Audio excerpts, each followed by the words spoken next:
अंजनगाव सुर्जी तालुक्यातील काही गावं आणि काही हजार मतदार जे आहेत ते यादीमधून गायब झाल्याचा धक्कादायक प्रकार उघडकीस आलेला आहे। काय नेमका प्रकार आहे आणि काय याच्याबद्दल तुम्ही खुलासा कराल? तिच्या बाबतीत काय झालेलं आहे की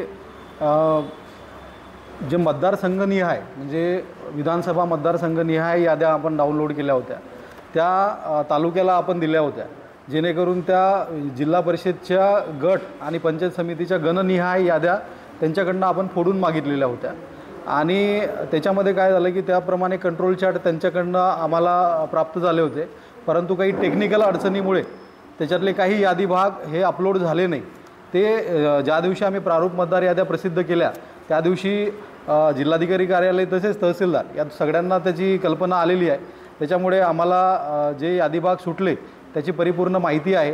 ते आज कालपर्यंत 8 ते 14 पर्यंत प्रारूप मतदार यादीवरच्या आक्षेपांचं मर्यादा होती। काल आक्षेपाची मर्यादा संपलेली आहे, त्यामुळे आजपासनं जे यादी भाग सुटलेले आहे त्याचेच कंट्रोल चार्ट तयार करून आम्ही पुन्हा ते अपलोड करतोय, जेणेकरून कोणताही यादी भाग किंवा कोणतेही गाव किंवा कोणतेही मतदार मतदानापासून वंचित राहू नये आणि तो त्याचं मतदार यादीमध्ये त्याचं नाव यावं।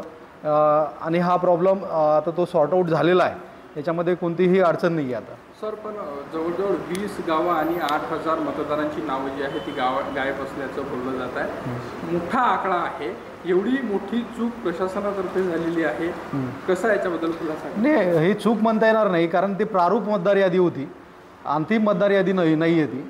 त्याच्यामुळे त्याच्यामध्ये जे काही टेक्निकल अडचणीमुळे काही राहिलेलं असेल तर ते आता दुरुस्त करण्याची संधी आहे।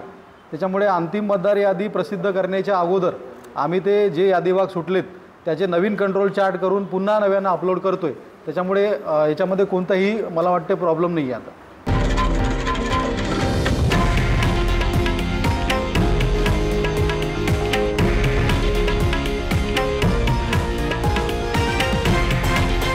हे आहे देशातील नंबर 1 न्यूज नेटवर्क आणि आपण पाहत आहात TV9 मराठी, एकमेव।